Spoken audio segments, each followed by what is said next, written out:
Vidéo 5. Les méthodes du développement de la force. C'est Zatsiorsky en 1966 qui a posé les bases de la musculation. Pour lui, les deux orientations principales sont le développement de la force maximale et celui de la masse musculaire. Les deux directions ne sont pas complètement dissociées mais possèdent leur méthode propre. C'est ce qu'on avait déjà vu dans les vidéos précédentes. Voyons les trois méthodes. Pour agir sur la force, il faut créer des tensions maximales. Sinon, il y a un risque de manquer de phénomènes nerveux. Rappelez-vous du recrutement et de la synchronisation. Il a pour cela développé trois méthodes principales. C'est la méthode des charges maximales, donc efforts maximaux et intensité maximale. Même si cette méthode semble la plus efficace, il n'est pas toujours possible de l'utiliser. Si on est débutant, si on manque de temps à la salle, ça nécessite une récupération longue et un risque de blessure. Deux autres méthodes sont alors utiles. Donc la méthode des efforts répétés, donc jusqu'à la fatigue maximale, et la méthode des efforts dynamiques à vitesse maximale. Ces différentes méthodes présentent des avantages et des inconvénients qu'on verra plus loin. Schématisons cela. Le schéma, je vais l'écrire en son intégralité afin que vous puissiez tout noter et mieux la mémoriser. On a dit qu'il fallait une tension maximale dans le muscle et on a trois méthodes. Donc première méthode, les efforts maximaux, donc à charge maximale où il faut une intensité maximale. Il faudra quand même mettre de la vitesse. Je vais vous donner un petit exemple.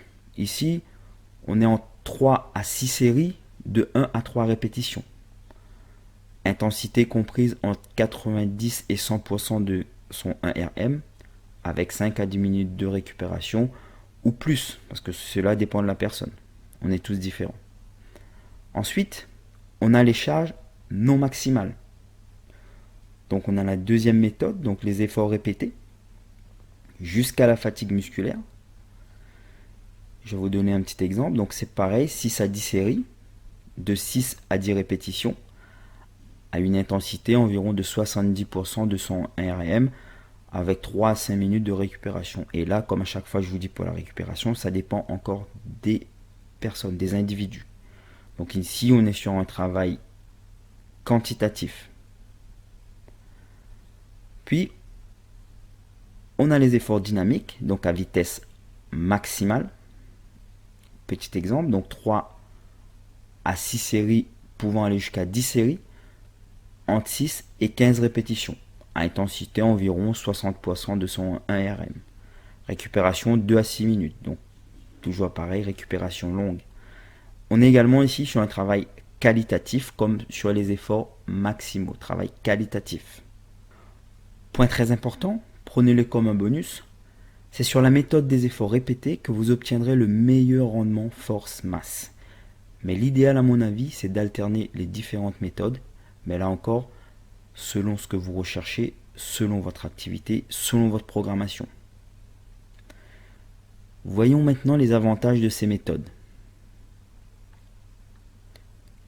On a les efforts maximaux. On va faire un petit rappel. On a dit que c'est un travail à intensité entre 90 et 100% de votre 1 RM, pouvant aller jusqu'à 120% chez les spécialistes. Votre durée de travail est environ à 1 à 3 répétitions à vitesse maximale, intensité maximale, je répète. La récupération sera active, environ 5 minutes entre les séries. D'ailleurs, pourquoi pas plus? Cela dépend de l'individu, on est tous différents. Tout dépendra de vos capacités de resynthèse d'ATP et de phosphocréatine. Les repos entre les séances de force maximale est d'environ 1 semaine. Tout dépend où vous en êtes de votre préparation. Votre volume de travail 4 à 10 séries. Possibilité de travailler 3 mouvements. Le travail de force maximale est épuisant, cela peut être une question de temps de préparation. On va voir maintenant les avantages et les inconvénients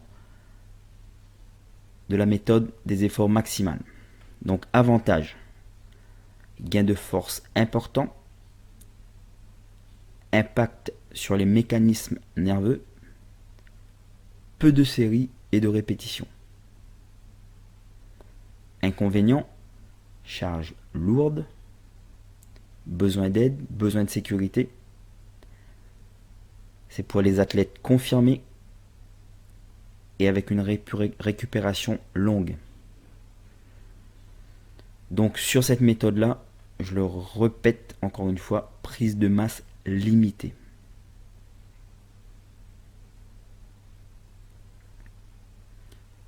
Ensuite, on a les efforts répétés, donc l'intensité entre 70 pouvant aller jusqu'à 95% de votre 1 RM.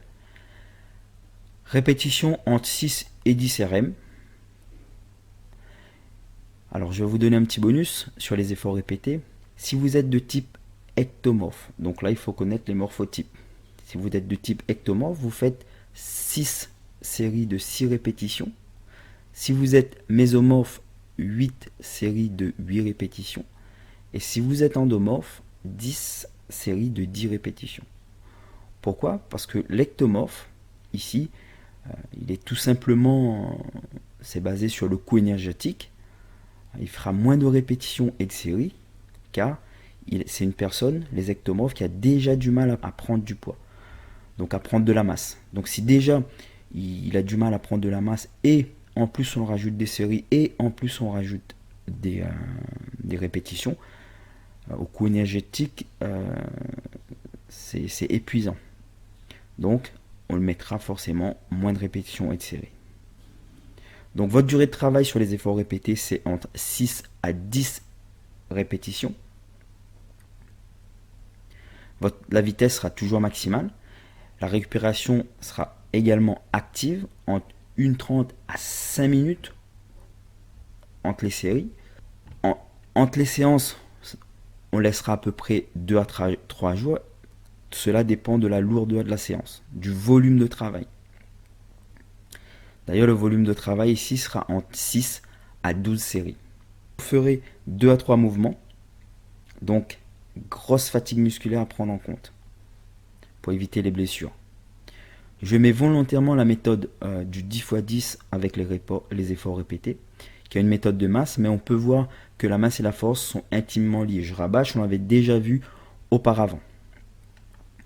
Donc l'exemple du 10x10, c'est faire 10 séries de 10 répétitions. Okay, donc on va voir les avantages et les inconvénients. Donc avantage, charge moins lourde parce qu'on est à peu près à 70% de son 1 RM.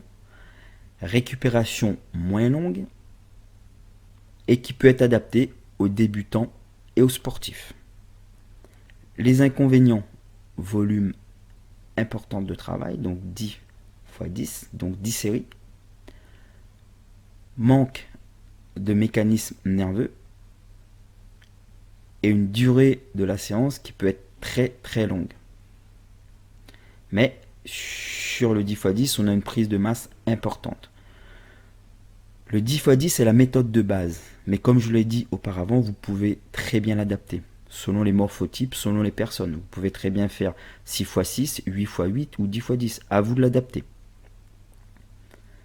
Si vous mettez de la vitesse, vous serez sur un travail de force avec récupération longue. Et si vous travaillez sous tension, avec un mouvement contrôlé, vous serez sur les facteurs structuraux, donc temps de récupération moins long. Voilà pour le 10x10. Maintenant, on va voir les efforts dynamiques. Vous allez sur une intensité à moins de 70%, donc entre 50 et 65% de votre 1 RM. La vitesse est optimale, vitesse maximale. La durée de travail sera moins de 15 secondes ou 6 à 15 reps. Et je vous l'avais dit aussi, inférieur à 7 secondes. Donc vous pouvez travailler des deux façons, soit sur des mouvements inférieurs à 7 secondes, soit sur des mouvements inférieurs à 15 secondes. Et ou sur 6 à 15 reps. Donc vous êtes sur une récupération active également, pouvant aller de 2 à 6 minutes. Et pourquoi pas plus, comme je l'avais dit auparavant.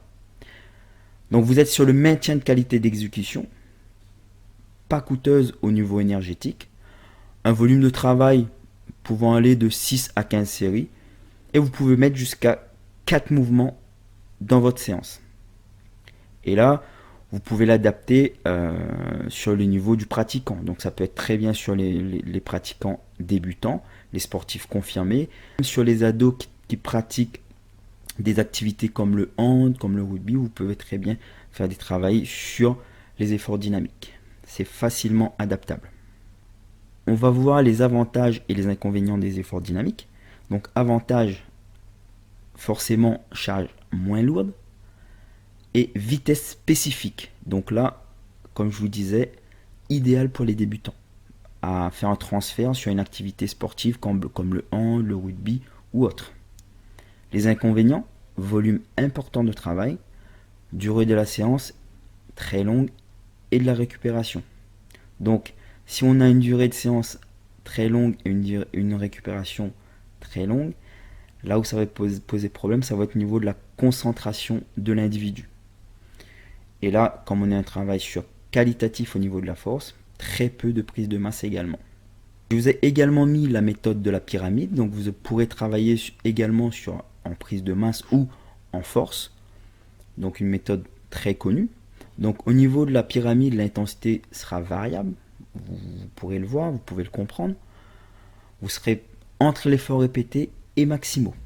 Donc durée de travail, ça peut aller de 1 répétition à 10 répétitions maximales. Vous serez également sur une récupération active de 2 à 5 minutes. Vous devez adapter les séries. Okay.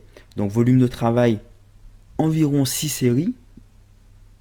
Vous pouvez mettre jusqu'à 3 exercices ou 3 groupes musculaires. Donc les avantages et les inconvénients de la méthode de la pyramide.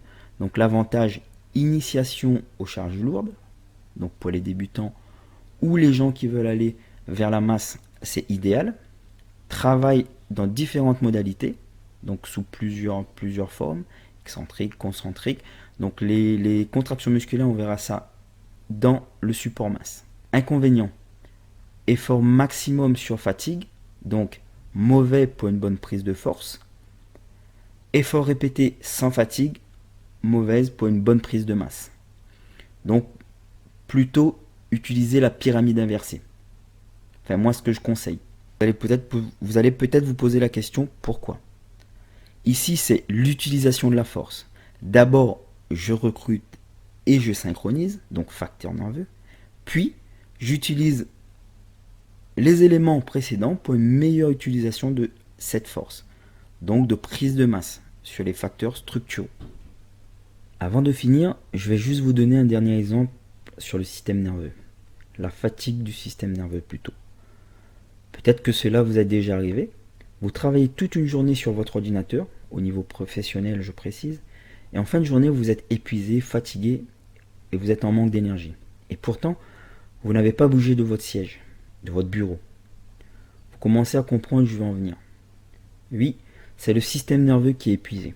Puis, vous rentrez chez vous et vous trouvez la force d'aller vous entraîner à la salle de sport. Et là, à votre plus grande surprise, vos gestes sont super, vous débordez d'envie, vous finissez vos séries comme prévu. Normal, je dirais, et d'ailleurs avec la formation que vous venez de suivre, vous pouvez aussi le dire, que la fatigue nerveuse et musculaire peut être dissociée à un moment donné dans notre entraînement. Une journée de travail, allez à la salle, allez vous entraîner. La fatigue n'est pas la même, mais je vous dirais quand même prudence. Prudence à votre niveau de concentration. Nous avons fini sur la sensibilisation de la force. Vous avez les bases sur la force et j'espère vraiment que cela va vous aider dans vos pratiques futures. Il n'est jamais trop tard pour changer vos méthodes d'entraînement ou plutôt votre vision de l'entraînement. Les méthodes de contraction et les autres méthodes de musculation, je les ai liées au support masse qui pour moi est plus logique dans l'apprentissage. Tout au long de cette formation, on a parlé de 1 RM, donc une répétition maximale à 100%. Avez-vous pensé de faire vos tests de force max? Je vous laisse un lien afin que vous pouvez réaliser ces tests dans vos salles respectives. Cet outil s'appelle le DigiPerf où vous aurez également vos zones de travail cibles déjà déterminées. Donc c'est un très bon support. Sur la dernière vidéo, vous avez un récapitulatif en bonus. Faites une capture d'écran et imprimez-la afin que vous l'ayez sur vous en permanence. N'hésitez pas de nous laisser un commentaire ou un avis sur notre page Facebook, Analysis Physical Shape. On répondra également à toutes vos questions dans le meilleur délai via Messenger. Je vous dis à très bientôt et n'oubliez pas, force et courage.